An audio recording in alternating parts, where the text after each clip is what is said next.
अस्सलाम वालेकुम। आज मैं आप लोगों से शेयर करूंगी इंस्टेंट आंवला कैंडी की रेसिपी। बहुत ही ज़्यादा हेल्दी और विटामिन से भरपूर है। बच्चों और बड़ों की बहुत ही ज़्यादा एक फेवरेट रेसिपी है। तो घर पर आप आसानी से कैसे बना सकते हैं, बहुत ही कम इंग्रेडिएंट्स से इस रेसिपी को हमने बनाया है। तो आप इस रेसिपी को पूरा देखिएगा। अगर रेसिपी पसंद आती है तो एक लाइक ज़रूर कीजिएगा। तो चलिए बनाना शुरू करते हैं। सबसे पहले हमने लिया है यहाँ पर हाफ केजी आंवला। आंवला बिल्कुल फ्रेश होना चाहिए और ज़रा भी खट्टे वगैरह नहीं होना चाहिए उसके अंदर।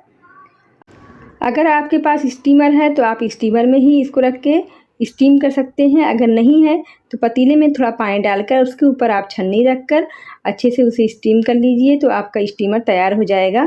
और आंवले को थोड़ा थोड़ा सी दूरी पर रख कर उसे 15 से 20 मिनट के लिए स्लो आंच पर अच्छे से हम पका लेंगे। तो यहाँ पर जो हमारा आंवला है अच्छे से पक गया है, बिल्कुल एकदम गल गया है। तो उसे हम निकालेंगे और निकालने के बाद उसे हम अच्छे से ठंडा कर लेंगे, कम से कम आधे घंटे के लिए।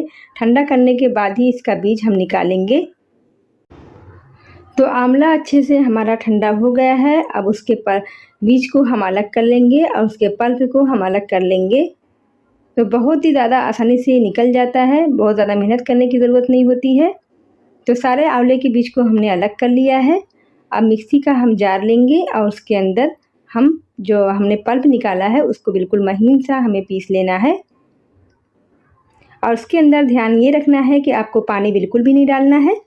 पानी डालेंगे तो बिल्कुल कैंडी अच्छी नहीं बनेगी, वो हलवा बन जाएगी। तो हमने उसे बारीक सा बिल्कुल महीन सा पीस लिया है। अब मैं इसे चेक करके बताती हूँ। एकदम फाइन हमने पीसा है। इसके अंदर ज़रा भी चंक्स नहीं होना चाहिए आंवले के। बिल्कुल भी इसके अंदर दाने नहीं है, एकदम बारीक सा है। तो अब इसे हम एक कढ़ाई में निकालेंगे और निकालने के बाद उसे हमें बिल्कुल स्लो आंच पे, क्योंकि बहुत जल्दी ये जलने लगते हैं, तो बहुत स्लो आंच पे हम इसे पकाएंगे। 1 से 2 मिनट के पकाने के बाद जब इसका पानी अच्छे से सूख जाए तभी इसके अंदर हमें शुगर ऐड करना है। तो यहाँ पर हमने जितना हमने आंवला लिया था उतना ही हमें शुगर लेना है। तो 300 ग्राम हमने लिया था आंवला और 300 ग्राम हमें शुगर डालना है। और डालने के बाद हमें अच्छे से तमाम चीज़ों को मिक्स कर लेना है और एकदम पकाना है, जैसे हम हलवा वगैरह पकाते हैं इसी तरह हमें पकाना है। अब इसके अंदर हम फ्लेवर के लिए डालेंगे आधा चम्मच काला नमक। इससे खट्टा और मीठा दोनों फ्लेवर आता है। और थोड़ा सा हम डालेंगे सौंठ पाउडर। अगर आपके पास नहीं है तो आप अदरक पीस कर डाल सकते हैं, मगर सौंठ पाउडर से इसका फ्लेवर बहुत ही अच्छा इन्हेंस हो जाता है और बिल्कुल जो कसैलापन होता है आंवले के अंदर वो बिल्कुल भी नहीं रह जाता है। तो कोशिश कीजिएगा कि आप सौंठ का पाउडर ही लीजिएगा। और अच्छे से उसे हम बिल्कुल जैसे गोला बनने लगेगा तभी हमें इसको चलाते चलाते उस स्टेज पर लेके आना है। और फिर अब इसके अंदर हम बाइंडिंग के लिए थोड़ा डालेंगे 2 चम्मच कॉर्नफ्लोर और 5 चम्मच हम पानी डालकर अच्छे से इसे घोल लेंगे।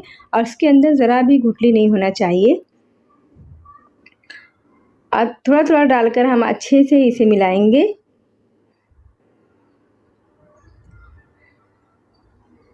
कॉर्नफ्लोर डालते ही इसमें अच्छी सी बाइंडिंग आ जाएगी। कॉर्नफ्लोर को डालने के बाद हमें बिल्कुल अच्छे से चलाना है 3 से 4 मिनट के लिए। हाथ को बिल्कुल रोकना नहीं है, नहीं तो जो हमारा बैटर है बिल्कुल कढ़ाई में चिपक जाएगा और जलने की बदबू आने लगेगी कैंडी में। तो आप हाथ को मत रोकिएगा। तो ये हमारा जो मिक्सचर है तैयार हो गया है। अब उसके अंदर आधा चम्मच हम डाल देंगे देसी घी। आप बटर का इस्तेमाल मत कीजिएगा। अगर आपके पास घी नहीं है तो आप इसके अंदर 1 चम्मच रिफाइंड तेल डाल दीजिएगा।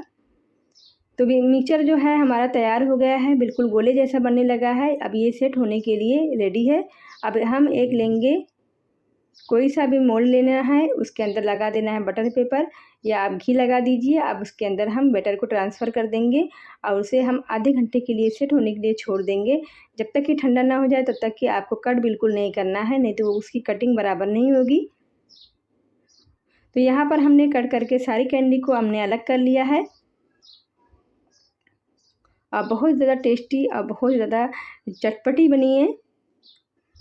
तो सारी कैंडी को हमने निकाल लिया है। अब इसके अंदर थोड़ा-सा हम शुगर पाउडर से कोट करेंगे। तो यहाँ पर हमने 2 से 3 टेबल स्पून शुगर को लेकर बिल्कुल महीन सा हमने पीस लिया है। अब इसके अंदर कैंडी को हम डालेंगे।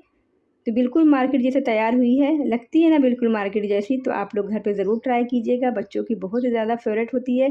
और आंवला बहुत ही ज़्यादा हेल्दी होता है हमारी सेहत के लिए, बहुत ज़्यादा उसमें विटामिन्स होते हैं। तो ज़रूर ट्राई कीजिएगा और अपना कमेंट ज़रूर दीजिएगा कि मेरी रेसिपी आपने कैसी बनाई है।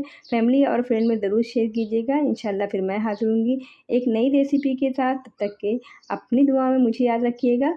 तब अल्लाह हाफ़िज़।